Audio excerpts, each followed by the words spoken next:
বান্ধৱীসকল, আজি আপোনালোকৰ কাৰণে SBIৰ পৰা প্ৰকাশিত এটা বিশেষ বিজ্ঞাপন লৈ আপোনালোকৰ ওচৰলৈ আহিছোঁ।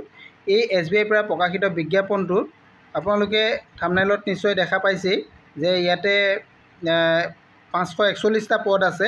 এই পদসমূহ কেনেধৰণে আপোনালোকে আবেদন কৰিব, শিক্ষাগত অৰ্হতা আপোনালোকৰ কিমান প্ৰয়োজন হ'ব, বয়স কিমান হ'ব, এই সকলোখিনি কথা আজি মই এই ভিডিঅ'ৰ জৰিয়তে আপোনালোকক জনাবলৈ চেষ্টা কৰিম।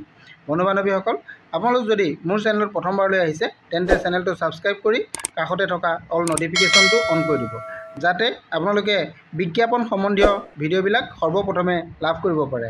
আহকচোন আমি আজিৰ ভিডিঅ'টো আৰম্ভ কৰোঁ।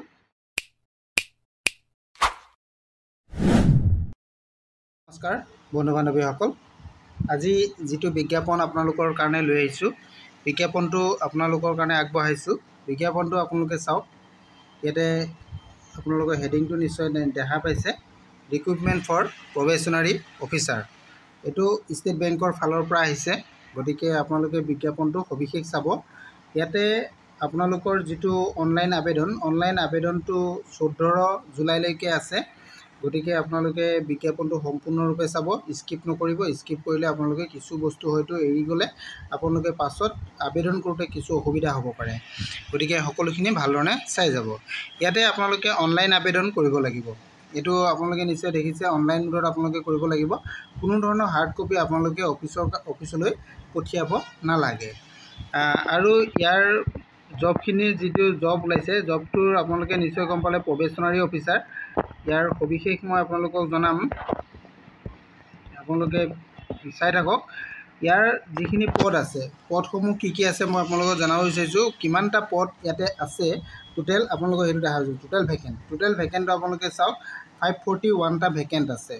541 ভেকেণ্টৰ আপোনালোকৰ কোনটো কিমান আছে আৰু কোন কেটেগৰীত কিমান পদ আছে এইখিনিও আপোনালোকে চাই ল'ব পাৰিব।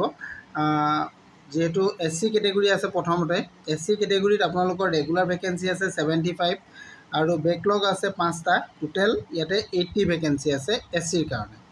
আৰু যদি আমি STৰ চাওঁ, STৰ আপোনালোকৰ ৰেগুলাৰ পোষ্ট আছে 37 আৰু বেকলগ আছে 36। টোটেল 73টা STৰ কাৰণে আছে। আৰু OBC যদি চাই, আপোনাৰ ৰেগুলাৰ পদ আছে 135, ইয়াতে বেকলগ পদ নাই। আৰু EWSৰো ঠিক তেনেধৰণে 50টা আছে আপোনালোকৰ ৰেগুলাৰ পদ। আনৰিজাৰ্ভত আছে 203টা, এইটো আপোনালোকৰ বেকলগ নাই। টোটেল আপোনালোকে ইয়াতে দেখা পালে যে টোটেল 500 পদ, তাৰে 41 পদ আপোনালোকৰ বেকলগৰ পদ আছে। টোটেল 541টা ইয়াতে পদ আছে। আৰু যদি আপোনালোকে চাই PWBD কেণ্ডিডেটৰ কাৰণে ভেকেঞ্চি কি আছে, তেতিয়াহ'লে আপোনালোকে চাব পাৰিব। ৰেগুলাৰ ভেকেঞ্চিত আপোনালোকৰ VI কেণ্ডিডেটসকলৰ কাৰণে 5টা, HI সকলৰ কাৰণে 5টা, LD সকলৰ কাৰণে 5টা আৰু BNE সকলৰ কাৰণে 5টা। টোটেল ইয়াতে আপোনালোকৰ হৈ গ'ল 20টা পদ। গতিকে আপোনালোকে নিশ্চয় জানিলে যে পদসমূহ কি মানে কেটেগৰীত ভাগ আছে, কিমান কেটেগৰীত, কোনটো কেটেগৰীত কিমান পদ আছে, সকলোখিনি কথা ইয়াতে বিতংকে উল্লেখ কৰা আছে। ইয়াৰ পিছত আমি চাওঁ, ইয়াৰ কাৰণে আপোনালোকৰ যিখিনি ইম্পৰ্টেণ্ট ডেটসমূহ আপোনালোকক মই প্ৰথমে জনাই দিব বিচাৰিছোঁ। প্ৰথমতে আপোনালোকে চাওক, ফাৰ্ষ্ট আপোনালোকৰ আছে অনলাইন ৰেজিষ্ট্ৰেশ্যন। আপোনালোকে কেতিয়াৰ পৰা অনলাইন ৰেজিষ্ট্ৰেশ্যন ইয়াতে কৰিব পাৰিব। ইয়াতে অনলাইন ৰেজিষ্ট্ৰেশ্যনটো আপোনালোকৰ 24 জুনৰ পৰা আৰম্ভ হৈছে আৰু 14 জুলাইলৈকে আপোনালোকে কৰিব পাৰিব। আৰু ইয়াৰ কাৰণে যিটো আপোনালোকে এপ্লিকেশ্যন ফিজ পে'মেণ্ট কৰিব লাগে, এপ্লিকেশ্যন ফিজটো আপোনালোকৰ 24 জুনৰ পৰা 14 জুলাইলৈকে আপোনালোকে কৰিব পাৰিব, অৰ্থাৎ অনলাইন ডেটৰ ভিতৰতে আপোনালোকে কৰিব পাৰিব। আৰু তাৰপিছত আপোনালোকৰ 3 নম্বৰত আহিছে আপোনালোকৰ ডাউনলোড প্ৰিলিমিনাৰী এক্সাম কল লেটাৰ। কেতিয়া আপোনালোকে ডাউনলোড কৰিব পাৰিব? 3rd বা 4th উইক অফ জুলাইৰ 3 নম্বৰ সপ্তাহ বা 4 নম্বৰ সপ্তাহৰ ভিতৰত আপোনালোকে ইয়াৰে প্ৰিলিমিনাৰী এক্সামৰ কল লেটাৰ পাই যাব। আৰু ফাৰ্ষ্ট যিটো অনলাইন প্ৰিলিমিনাৰী এক্সাম হ'ব, অনলাইন প্ৰিলিমিনাৰী এক্সামৰ কাৰণে কথা কোৱা হৈছে। তাৰপিছত অনলাইন প্ৰিলিমিনাৰী এক্সামৰ আপোনালোকৰ ডিক্লেৰেশ্যন ৰিজাল্টটো কেতিয়া আপোনালোকে পাব? আগষ্ট বা ছেপ্টেম্বৰ মাহত আপোনালোকে ইয়াৰ ৰিজাল্ট পাব। আৰু মেইন এক্সামৰ কল লেটাৰ আপোনালোকে আগষ্ট বা ছেপ্টেম্বৰৰ ভিতৰতে লাভ কৰিব পাৰিব। নেক্সট ছেকেণ্ড ফেজত যিটো আপোনালোকৰ অনলাইন মেইন এক্সাম হ'ব, অনলাইনেই হ'ব মেইন এক্সাম যিটো হ'ব, মেইন এক্সামটো আপোনালোকৰ মেইন এক্সামৰ যিটো ৰিজাল্ট হ'ব, ৰিজাল্টটো আপোনালোকৰ ছেপ্টেম্বৰৰ পৰা অক্টোবৰৰ ভিতৰত পাব। আৰু ছেপ্টেম্বৰৰ পৰা অক্টোবৰৰ ভিতৰত হ'ব। আৰু ইয়াৰ কাৰণে আৰু যিটো থাৰ্ড ফেজ হ'ব, থাৰ্ড ফেজৰ কাৰণে আপোনালোকৰ যিটো কল লেটাৰ আহিব, কল লেটাৰটো অক্টোবৰৰ পৰা নৱেম্বৰৰ ভিতৰত আপোনালোকে পাই যাব। আৰু থাৰ্ড ফেজৰ এক্সামটো আপোনালোকৰ কেতিয়া হ'ব, টেষ্টটো হ'ব আপোনাৰ অক্টোবৰ নৱেম্বৰৰ ভিতৰতে হ'ব। আৰু ইয়াৰ পিছত আপোনালোকৰ ইণ্টাৰভিউ অৰ্থাৎ গ্ৰুপ এক্সকাৰ্ছন যিটো আছে সেইটো আপোনাৰ অক্টোবৰ আৰু নৱেম্বৰৰ ভিতৰতে হৈ যাব। তাৰপিছত আপোনালোকৰ ফাইনেল যিটো ৰিজাল্ট, ফাইনেল ৰিজাল্ট আপোনালোকে নৱেম্বৰ ডিচেম্বৰত লাভ কৰিব। ইয়াৰ পিছত আপোনালোকৰ যিখিনি ট্ৰেইনিং হ'ব, কল লেটাৰ পাব আপোনালোকৰ ট্ৰেইনিঙৰ কাৰণে, সেইটো জুলাই আৰু আগষ্টৰ ভিতৰত আপোনালোকে লাভ কৰিব পাৰিব। তাৰপিছত আপোনালোকৰ ট্ৰেইনিং চলিব, ট্ৰেইনিংটো আপোনালোকৰ জুলাই আগষ্টৰ ভিতৰত হ'ব। এইখিনি কথা গোটেই ইম্পৰ্টেণ্ট ডেটখিনি মই আপোনালোকক জনাই দিলোঁ, টাইম চিডিউলটো। গতিকে কেতিয়া কি হ'ব আপোনালোকে এই তাৰিখকেইটাৰ ওপৰত নিৰ্ভৰ কৰি সকলোখিনি কাম কৰিবলৈ আগবাঢ়ি যাব পাৰিব। ইয়াৰ পিছত আপোনালোকৰ ইলিজিবিলিটি ক্ৰাইটেৰিয়াৰ বিষয়ে আহোঁ। ইলিজিবিলিটি ক্ৰাইটেৰিয়াত আপোনালোকৰ প্ৰথম কথাটো আহিলে বয়সটো আহিলে। বয়সটো আপোনালোকৰ কিমান লাগিব? বয়সটো 1 এপ্ৰিল 2025লৈকে 21ৰ পৰা 30ৰ ভিতৰত হ'ব লাগিব। ইয়াতে আপোনালোকৰ এজৰ ৰিলেক্সেশ্যন পাব গভৰ্ণমেণ্ট ৰুল মতে যিখিনি হয়। তাতে মই আপোনালোকক জনাই দিছোঁ, যিখিনি OBC কেণ্ডিডেট থাকিব তেওঁলোকে 3 বছৰ পাব, অৰ্থাৎ তেওঁলোকে 33 ইয়াৰ্ছলৈকে কৰিব পাৰিব। আৰু যিখিনি চিডুল কাষ্ট আৰু চিডুল টাইপ কেণ্ডিডেট আছে তেওঁলোকৰ কাৰণে 5 বছৰ দিয়া হৈছে, অৰ্থাৎ তেওঁলোকে 35 ইয়াৰ্ছলৈকে কৰিব পাৰিব। আৰু যিসকল PWBD কেণ্ডিডেট আছে তেওঁলোকৰ কাৰণে 10 বছৰ, 13 বছৰ আৰু 15 বছৰ ধৰা হৈছে, অৰ্থাৎ 10 বছৰ যিখিনি আনৰিজাৰ্ভ আৰু EWS।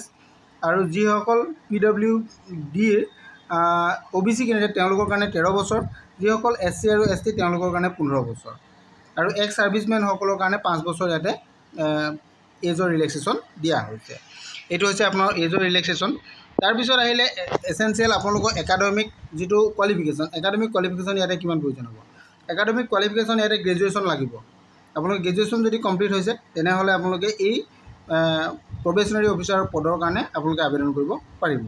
এইটো মেইন কোৱালিফিকেশ্যনটোৱেই। আপোনালোকে কোৱালিফিকেশ্যনটো আপোনালোকৰ 30/9/2025ৰ ভিতৰত আপোনালোকৰ গ্ৰেজুৱেশ্যন হ'ব লাগিব। 30/9 যিহেতু হোৱাই নাই, গতিকে ইয়াৰ আগত যদি হয় তেনেহ'লে আপোনালোকে এইটো আবেদন কৰিব পাৰিব। গতিকে আপোনালোকে এইখিনি কথা জানিলে। আৰু ৰিজাৰ্ভেশ্যন কেটেগৰীত কোনখিনি কেনেকুৱা ধৰণৰ হ'ব এইখিনিও আপোনালোকে ইয়াতে আছে, গোটেইখিনি আপোনালোকে চাই ল'ব পাৰিব। মই বিতংকৈ আপোনালোকক যিমানখিনি প্ৰয়োজনীয়খিনি আপোনালোকক কৈ দিছোঁ। ইয়াতে আৰু এটা বস্তু আছে, আপোনালোকে অনলাইন আবেদন কৰোঁতে এই বস্তুখিনি কেতিয়াও ভুল নকৰিব। কেটেগৰী ৱাইজ আপোনালোকৰ কোড আছে, এই কোডসমূহ আপোনালোকে ইয়াতে গোটেই কোডখিনি দিয়া আছে। এই কোডখিনি আপোনালোকে ভুল নকৰিব, অনলাইন ফিল আপ কৰোঁতে এইখিনি শুদ্ধকৈ কৰিব। তাৰপিছত আমি চাওঁ আৰু ইম্পৰ্টেণ্ট আপোনালোকৰ কি কি বস্তু আছে। চিলেকশ্যন প্ৰচিডিঅ'ৰটো আপোনালোকক মই অলৰেডি কৈছোঁ যে প্ৰথম 3টা ফেজত হ'ব। প্ৰথমটো আপোনালোকৰ ফাৰ্ষ্ট প্ৰিলিমিনাৰী এক্সাম হ'ব। প্ৰিলিমিনাৰী এক্সামত আপোনালোকৰ কেনেকুৱা ধৰণৰ কুৱেশ্যন আহিব আৰু কি ছাবজেক্টত কুৱেশ্যন আহিব এইকেইটা কথা উল্লেখ আছে। ইংলিছ লেংগুৱেজ থাকিব, কোৱান্টিটিভ এটিটিউড থাকিব আৰু ৰিজনিং এবিলিটি থাকিব। ইয়াতে টোটেল 100 মাৰ্কছৰ আপোনালোকৰ এক্সাম হ'ব। এইটো 100 মাৰ্কছৰ কুৱেশ্যন হ'ব আৰু 100 কুৱেশ্যন 100 মাৰ্কছ হ'ব। টোটেল আপোনালোকৰ 100 কুৱেশ্যন 100 মাৰ্কছ। ইংলিছত আপোনাৰ 40, কোৱান্টিটিভত আপোনাৰ 30, ৰিজনিঙত আপোনাৰ 30, টোটেল 100 কুৱেশ্যন 100 মাৰ্কছ হ'ব। টোটেল সময় থাকিব আপোনালোকৰ 1 ঘণ্টা। এইটো আপোনালোকে নিশ্চয় জানিলে। নেক্সট আপোনালোকৰ যিটো ছেকেণ্ড ফেজ হ'ব, ছেকেণ্ড ফেজৰ কাৰণে আপোনালোকৰ মেইন যিটো এক্সাম, মেইন এক্সামত আপোনালোকৰ ইয়াতে চাওক ৰিজনিং এণ্ড কম্পিউটাৰ থাকিব। তাতে 40 কুৱেশ্যন 60 মাৰ্ক। আৰু ডাটা এনালাইচিছৰ আপোনালোকৰ 30 কুৱেশ্যন 60 মাৰ্কছ। আৰু next general awareness and economics banking নলেজত আপোনালোকৰ ইয়াতে 60 কুৱেশ্যন থাকিব। 60 কুৱেশ্যন 60 মাৰ্ক, 60 কুৱেশ্যন 60 মাৰ্ক থাকিব। আৰু ইংলিছ লেংগুৱেজত আপোনালোকৰ 40 কুৱেশ্যন 20 মাৰ্ক থাকিব। টোটেল আপোনালোকৰ ইয়াতে 170 কুৱেশ্যন হ'ব, 200 মাৰ্কছ হ'ব, সময় 3 ঘণ্টা হ'ব। এইটো কথা গম পালে। তাৰপিছত আপোনালোকৰ স্কিল যিটো মানে টেষ্ট হ'ব, স্কিল টেষ্টৰ কাৰণে দিয়া হৈছে এইটো 50 মাৰ্কছ আপোনালোকৰ ইয়াতে স্কিল টেষ্টৰ কাৰণে থাকিব। 30 মিনিটছৰ কাৰণে আপোনালোকৰ এইটো হ'ব।